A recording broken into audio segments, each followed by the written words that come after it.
এই জাদুবিদ্যা সত্য, এবং এখনকার অনেক ভণ্ড যে কবিরাজগুলো বের হয়েছে, এরা জিনকে তাবে করে নিয়ে এই জিনদের মধ্য দিয়ে মানুষের মধ্যে জাদু ছড়িয়ে দিয়েছে, এবং এর ফলশ্রুতিতে বহু পরিবার ধ্বংস হয়ে যাচ্ছে। এই জাদুবিদ্যা সত্য।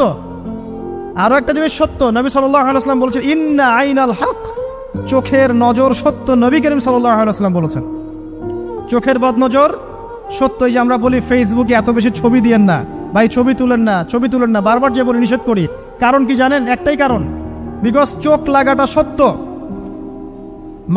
মানুষের চোখ লাগে, এই কথা শুনলে অনেক মজুমদাররা হাসবে না? কথা বুঝতে পারেন নাই? কিন্তু এটা সত্য, কারণ নবী করিম সাল্লাল্লাহু আলাইহি ওয়াসাল্লাম যা বলেছেন সাদাকাল্লাহু ওয়া সাদাকা রাসূলুহুল কারীম, নবী যা বলেছেন, আল্লাহ যা বলেছেন চিরায়ত সত্য, এর বাইরে কোনো সত্য আছে? আচ্ছা দেখেন, আমি বললাম যে জাদুবিদ্যা সত্য। এই জাদুবিদ্যার চর্চা মানুষ করে, এখনো করে, এবং এই জাদু দিয়ে মানুষের ক্ষতি করার জন্য জিনের প্রয়োজন হয়, দুষ্ট জিন। এই জিনগুলোকে মানুষ তাবে করে মানুষের ক্ষতি করার চেষ্টা করে। দেখবেন এখন গ্রামে গঞ্জে শহরে সব জায়গায় ছড়িয়ে পড়েছে না? দেখবেন, খুব সতর্ক থাকবেন। আমি পরে সলিউশন বলছি আপনাদেরকে। আরেকটা বলেছি, নবী সাল্লাল্লাহু আলাইহি ওয়াসাল্লাম বলেছেন চোখের বদনজর এমন সত্য যে একটা উটকে এই রান্নার ডেকচির মধ্যে ঢুকাই ফেলতে পারে। আর একটা উট খুব সুন্দর, ভালো, আপনি দেখছেন মাশাআল্লাহ বলেন নাই, নজর লেগেছে, উটটা মারা গেছে, দেন তারপর তাকে জবাই করে খেয়ে ফেলতে হয়েছে। একজন সাহাবী গোসল করছিলেন, গোসল, এটা হাদিস সহিহ, এই যে আলেম ওলামা যারা আছেন তারা জানেন যে এই হাদিস সহিহ। একজন সাহাবী গোসল করছেন, তার গায়ের চামড়াটা খুব সুন্দর ছিল, একদম স্কিনটা অনেক সুন্দর থাকে না এমন কিছু মানুষ? আচ্ছা, এখন আরেকজন সাহাবী এই গোসল দেখছেন দূর থেকে, দেখে বলছেন যে কি চমৎকার তার শরীরের রংটা, যেন কুমারী নারীর মতো, অনেকটা এমন একটা কথা তিনি বলেছিলেন। সাথে সাথে এই সাহাবী অজ্ঞান হয়ে পড়ে গেছে। কোন সাহাবী? যিনি গোসল করছিলেন। এটার আপনি কোনো ব্যাখ্যা দিতে পারবেন না তো, এখানে কোনো সায়েন্স দিয়ে বা মেডিকেল সায়েন্স দিয়ে আপনি কোনো ব্যাখ্যা করতে পারবেন না। একটা ব্যাখ্যা দিতে পারেন, কিন্তু কেন সেটা হলো সেটা আপনি অ্যান্সার খুঁজে পাবেন না। তো নবী সাল্লাল্লাহু আলাইহি ওয়াসাল্লামের কাছে নিয়ে যাওয়া হলো তাকে। তিনি বললেন যে এই ব্যক্তির ব্যাপারে কি কেউ ভালো মন্দ কিছু বলেছিল? তখন একজন সাহাবী বলেন, হ্যাঁ, অমুকে বলেছে এর স্কিনটা অনেক সুন্দর, তোকে ডেকে নিয়ে আসুন। ওকে ডেকে আনা হলো। ডেকে আনার পর নবীজি তাকে অনেক শাসালেন, তোমরা তোমাদের ভাইদেরকে কি মেরে ফেলতে চাও? তখন এই সাহাবী তো অবাক, আমি আবার কখন মারতে চাইলাম ইয়া রাসূলুল্লাহ? আমি তো মারতে চাই নাই, আমি তো খালি বলেছি যে তার গায়ের রংটা অনেক সুন্দর।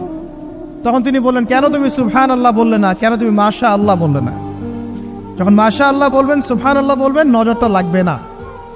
আর যখন আপনি মাশাআল্লাহ বলবেন না, সুবহানাল্লাহ বলবেন না, দেখবেন নজর লেগে গেছে।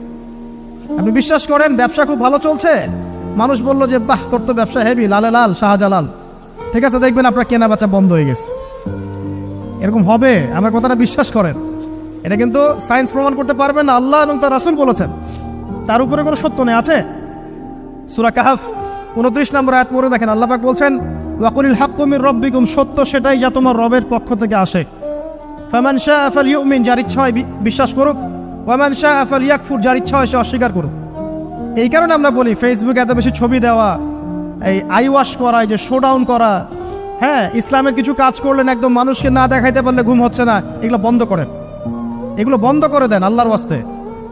অফলাইনে কাজ করেন, নিজেকে গোপন করার চেষ্টা করেন। যত বেশি মানুষের কাছে নিজেকে এক্সপোজ করবেন, কাজের বরকত কমে যাবে, কাজের বরকত কমে যাবে, চোখ লাগবে, নজর লাগবে। এবং চোখ লাগা বদ নজরে বহু আলেম আস্তে আস্তে মাঠ থেকে মাইনাস হয়ে গেছে না? যায় নাই? এখন কি আলেমদের সংখ্যা বেশি না কম? যত দিন যাবে আলেমের সংখ্যা আরো কমে যাবে। নবীজি বলেছেন আলেমদের সংখ্যা কমতে থাকবে, মানুষ জাহেলদেরকে আলেম বানিয়ে নেবে। তো প্রিয় ভাইরা, জাদুবিদ্যা সত্য, চোখের বদনজর সত্য, রাতের এই অনিষ্টগুলো সত্য, রাতের বেলা অনেক ক্ষতি আছে। এই জন্য নবীজি বলছেন বাচ্চাদেরকে বাইরে বের করো না, এবং তোমরাও রাত যখন গভীর হবে তখন এদিক ওদিক ঘোরাফেরা করো না। দেখবেন রাত যত গভীর হয় আমাদের শহরগুলো তত জীবিত হয়, তাই না? তাই না? রাত যত গভীর হচ্ছে শহর তত জীবিত হয়। চায়ের দোকানে আড্ডা বেশি, ওই সিনেমা দেখছে, টিভি দেখছে, ক্যারাম খেলছে, লুডো খেলছে, ঘুম নাই। ঘুম কখন? ফজরের আগে আগে। ফজরের নামাজ কিন্তু নাই, ফজরের ঠিক আগে আগে, আবার ওই যে জোহরের নামাজের সময় উঠতেছে। এখন আমাকে বলেন, এরকম জেনারেশনকে দিয়ে কি আসলে ইসলামের কোনো খেদমত হবে?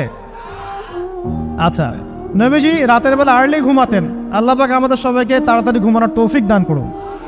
হ্যাঁ, আপনি ইলম চর্চা করলে রাত জেগে থাকতে পারেন, আপনি যদি জ্ঞান চর্চা করেন রাত জাগতে পারেন, আপনি কোনো গবেষণা করছেন, নামাজ পড়ছেন বা কোরআন হিফজ করছেন, আপনি রাতের আর্লি উঠবেন, এটা আলাদা বিষয়। কিন্তু কমনভাবে আমাদের এই যে ফেসবুক, ইউটিউবিং ইত্যাদিতে আমরা লিপ্ত থাকি, সারা রাতটা কাটাই আড্ডাবাজি করে, এগুলো বন্ধ করতে হবে। এগুলো বন্ধ না করলে ফিজিক্যালি আমরা মানে সুস্বাস্থ্যের অধিকারী হতে পারবো না। সারা দিনটা আমাদের একটা কি বলবো অলসতার ভাবে যাবে এবং দিনের বেলা কাজগুলো ব্যাহত হবে। এতে করে আমাদের উম্মার এই পুরো বড় যে তরুণ প্রজন্ম আছে এদেরকে আপনি সম্পদে পরিণত করতে পারবেন না। তাই এই সিস্টেমটা চেঞ্জ করা দরকার। নবীজি রাতের বেলা এই সূরা বাকারার শেষে 3টা আয়াত তেলাওয়াত করতেন, আমরা করবো ইনশাআল্লাহ। আরেকটা আমল বলে দেই, নবী করিম সাল্লাল্লাহু আলাইহি ওয়াসাল্লাম রাতের বেলা সূরা মুলক তেলাওয়াত করতেন। কোন সূরা এটা? কোন সূরা? তাবারাকাল্লাযী বিয়াদিহিল মুলক। কয়টা আয়াত আছে? 30টা আয়াত আছে। নবীজি বলেছেন সাল্লাল্লাহু আলাইহি ওয়াসাল্লাম এই সূরা আপনাকে কবরের আযাব থেকে বাঁচাবে ইনশাআল্লাহ। কবরের আযাব থেকে তো ভাই বাঁচা খুব সহজ নাকি? আমাদের মধ্যে এমন কেউ নাই, শোনেন, আমাদের মধ্যে এমন কেউ নাই আলেম জালেম মুফতি মুহাদ্দিস রাজনৈতিক নেতা পলিটিশিয়ান বিরোধী দল জাতি তারপরে যে সরকার দল যে আছে না কেন কবরের শাস্তি ফেস করবেন এমন একটা মানুষ নাই, কেউ নাই পৃথিবীতে। এই যে আপনি দেখছেন ওই যে কি ইসরায়েলের প্রধানমন্ত্রী, ওই রাশিয়ার প্রধানমন্ত্রী, ওই চায়নার সভ্যতা, পশ্চিমা সভ্যতা, এমন কেউ নাই পৃথিবীতে এখন যাকে কবরের শাস্তি ভোগ করতে হবে না। আছে? সবচেয়ে লঘু শাস্তি মানে লঘু চাপ, এটা বলতে গেলে আসলে আমি ভাষা হারায় ফেলি, তারপরে বলছি আল্লাহ পাক আমাদের সবাইকে হেফাজত করুন, আমিন। একজন সাহাবীর নাম সাদ বিন মুয়াজ। কি নাম? নবী করিম সাল্লাল্লাহু আলাইহি ওয়াসাল্লামের সাথে একদম ডান হাত হয়ে যুদ্ধ করেছেন দীর্ঘদিন। বদর তিনি বীর সেনা, উহুদের বীর সেনা, ঠিক আছে। খন্দকের যুদ্ধেও বীর বিক্রমে যুদ্ধ করেছেন। তিনি আনসার সাহাবী, একদম মদিনার নেতা সাহাবী। সব সাহাবী কিন্তু একরকম নন, কেউ ছিলেন নেতৃস্থানীয় সাহাবী, তিনি ছিলেন একজন নেতৃস্থানীয় সাহাবী, ঠিক আছে। সাদ বিন মুয়াজ নবী করিম সাল্লাল্লাহু আলাইহি ওয়াসাল্লাম এত ভালোবাসতেন তাকে, এত ভালোবাসতেন যে তাকে নিজের মনে করতেন যে সাদ বিন মুয়াজ আনসাররা আমার নিজের। চারটাখানি কথা। এই সাহাবীর খন্দকের যুদ্ধে এই যে হাতের এই দিকে সম্ভবত হাতের এই রগের মধ্যে একটা তীর এসে লাগে এখানে,